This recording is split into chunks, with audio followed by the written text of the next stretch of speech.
Greetings, dear ones. Arunachala Shiva. So here I am on this beautiful hill.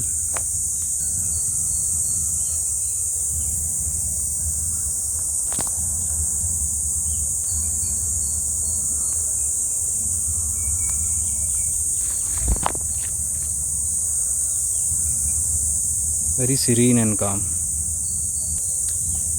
Okay.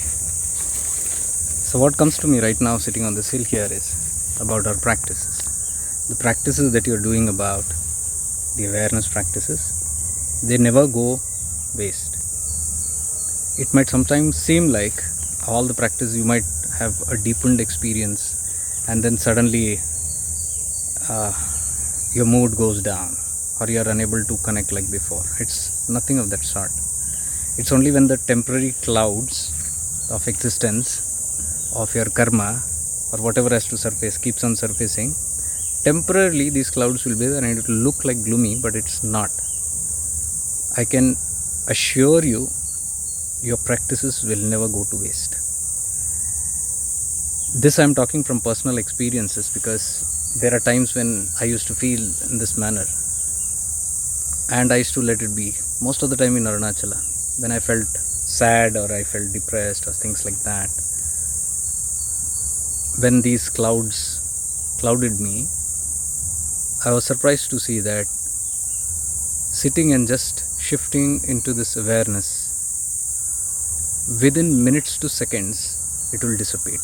The clouds will just dissipate and you are back to that original state of what you were vibrating on. So multiple times I have realized that it is just about that shift, and it's about mastering that shift. That requires a little practice. If you get the grip of it, then it's very easy. So there's nothing really to worry. You must keep your practices going on and on. I think this Sunday I'll be doing something. I'm motivated to do that. A short webinar, maybe 4 hours, where we will reascertain our shift. Let us again strengthen that shift. I told you, physicality is a must. Let us learn to move into our presence again and again. Presence is everything. You have a presence. Everything, this, for example, this hill has a presence. Everything is presence. So if you just get this grip over your own presence, it is easy to feel the presence of others. It's very deep, unexplainable. I want you to experience it. So if you are skeptical about these things, the subtle aspects in life, if you are skeptical about God, about the divine presence of ascended masters, your beings, I think you need to do it and experience it yourself. Let us experience it. Knowledge is good, but let us back that knowledge with some experience. You sit there and we will demonstrate. Whatever state of your mind you come in with, come in for the webinar. Whatever problems, issues you have in life, come in.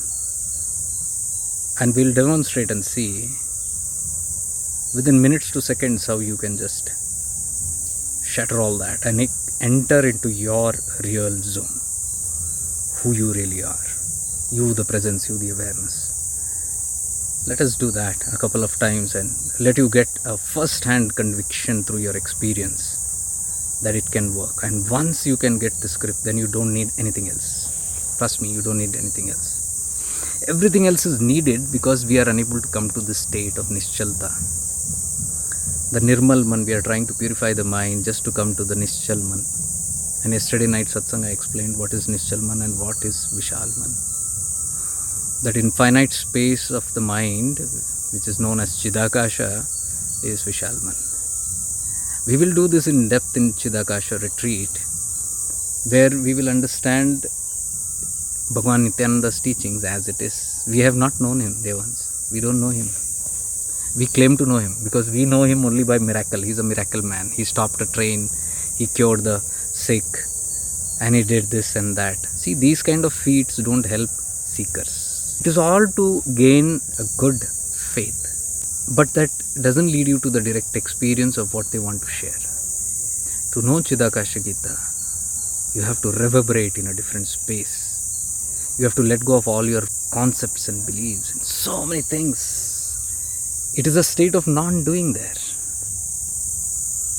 When people come to Kanyangat and I was taking a retreat there, everybody is thinking we have to do something, otherwise nothing will happen. I said, don't do anything. Just be. People can't be because they are used to doing something or the other with their mind. And they don't understand, if your mind is active, it is not dhyana.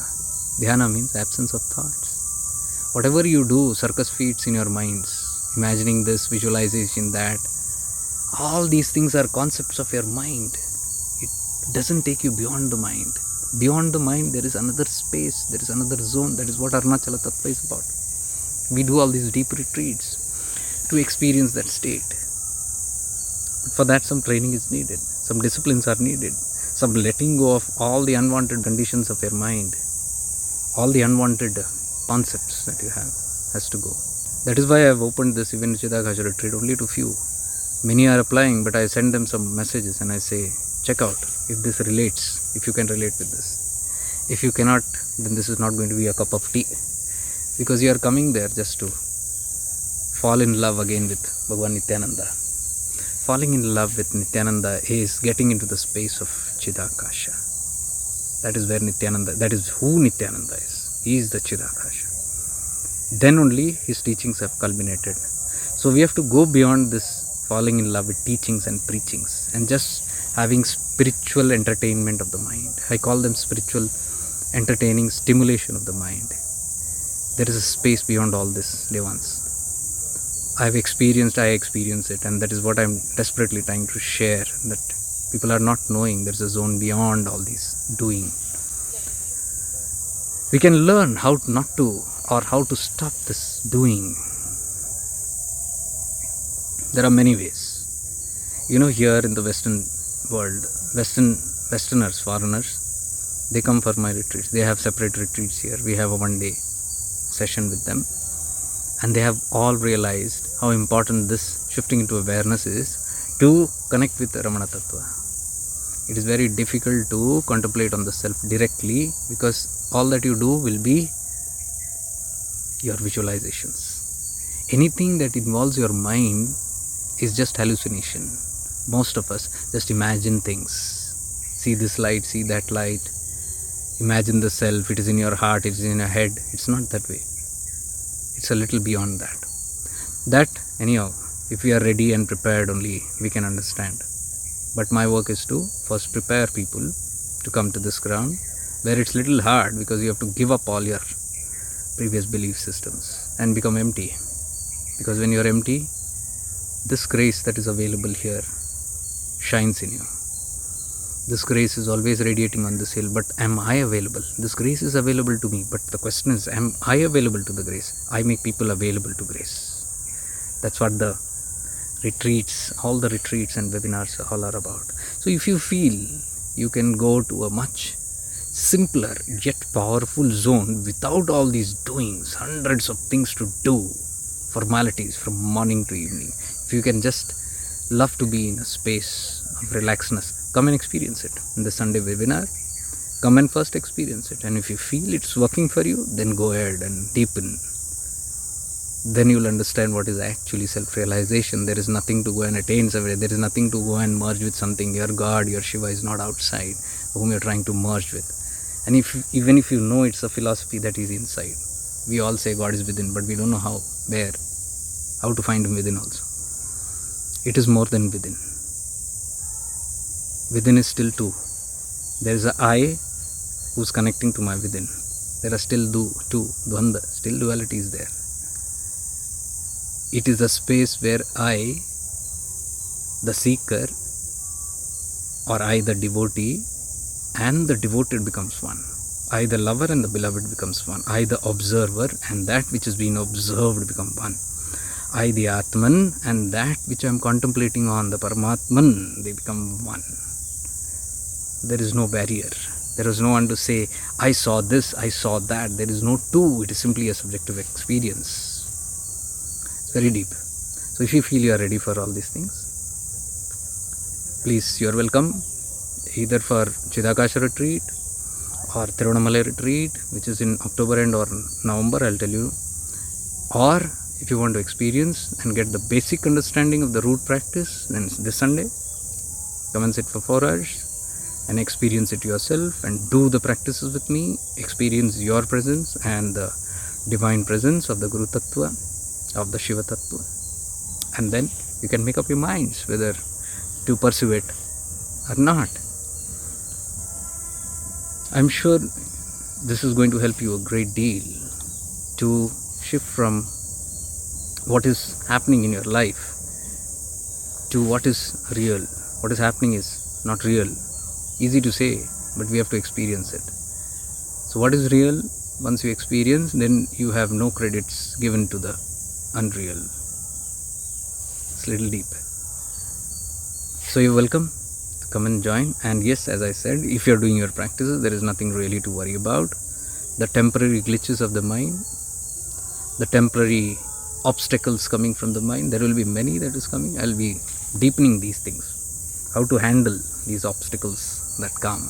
Periodically it will come to test you whether you are grounded or whether you are established in that. This is Arunachala again. You can see the presence here. You can feel the presence here. Stay blessed then. Arunachala Shiva.